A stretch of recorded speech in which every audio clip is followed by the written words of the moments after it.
Welcome, ladies, gentlemen, and all you lovely chaotic neutrals.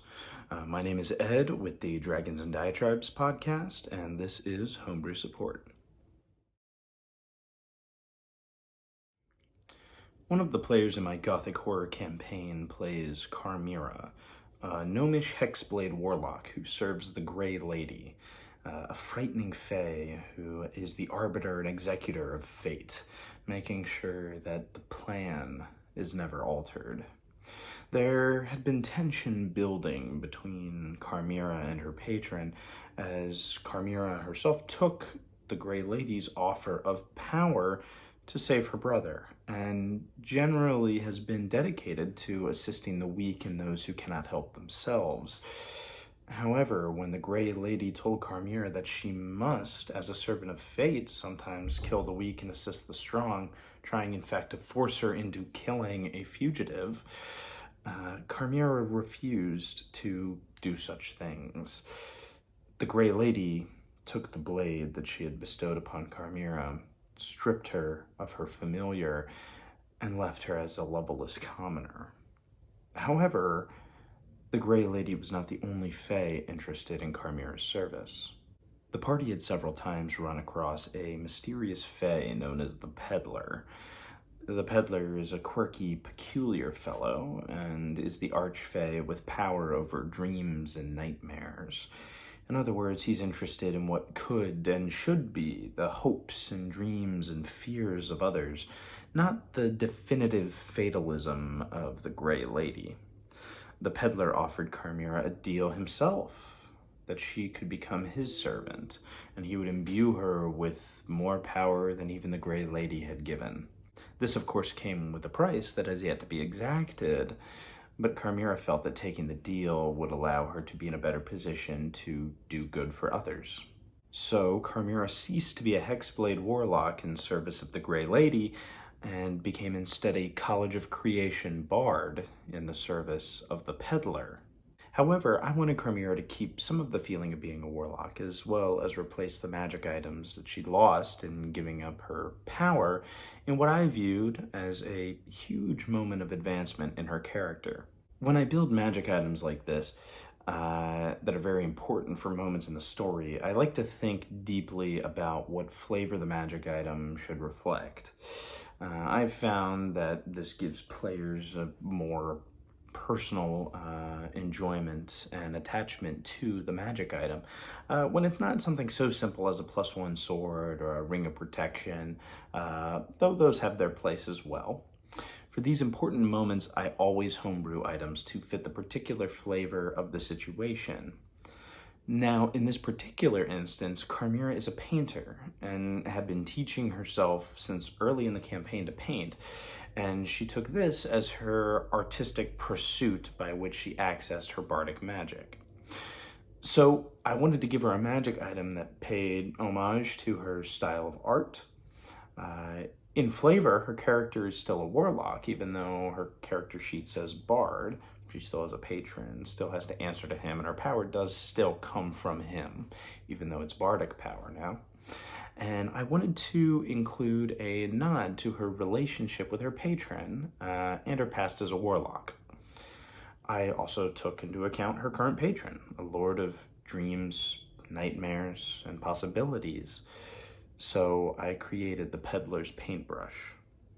This wooden paintbrush is carved with sylvan runes that read, Writer of Dreams and Nightmares. Its handle is gently curved, allowing it to function as a wand as well as a paintbrush. As far as its mechanics, the paintbrush is a +1 spell focus. The axe that Carmira lost, her hexblade weapon, had been both a +1 weapon and a +1 focus. Obviously, a paintbrush can't be used as a weapon, but I felt that this should be kept not only to keep her damage and her power up with the rest of the party, but also to reflect how this item's power actually attunes her more deeply with the magic that she is using, as both the paintbrush and the magic is coming from the Peddler. The next ability that the paintbrush grants is that when attuned to it, Carmira knows the Eldritch Blast cantrip.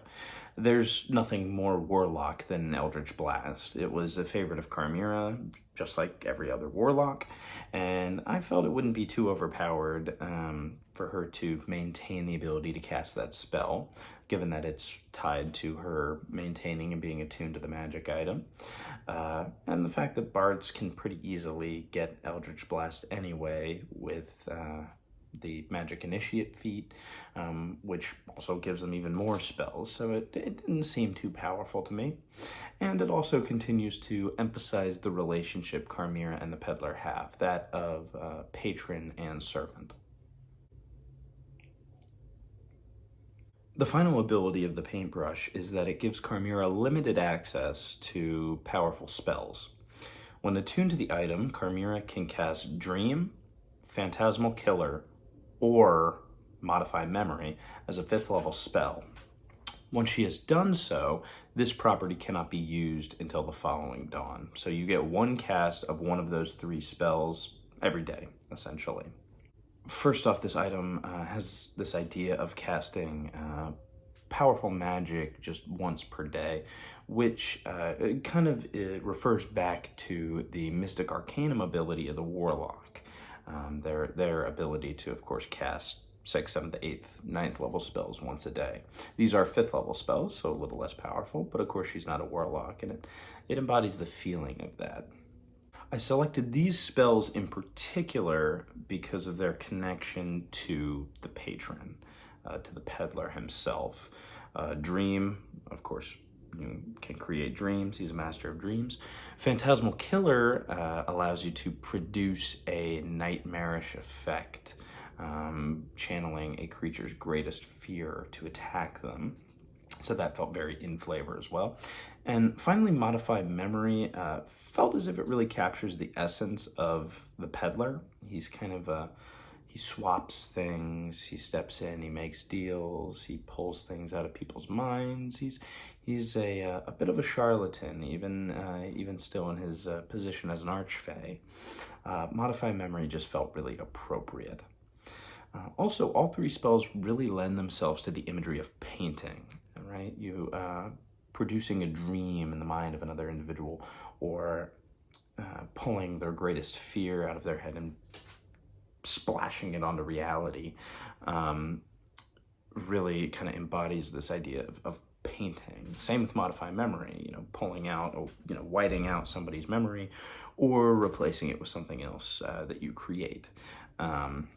They all felt as if they were appropriate, not only for who our patron is, but also the means by which she's using the magic.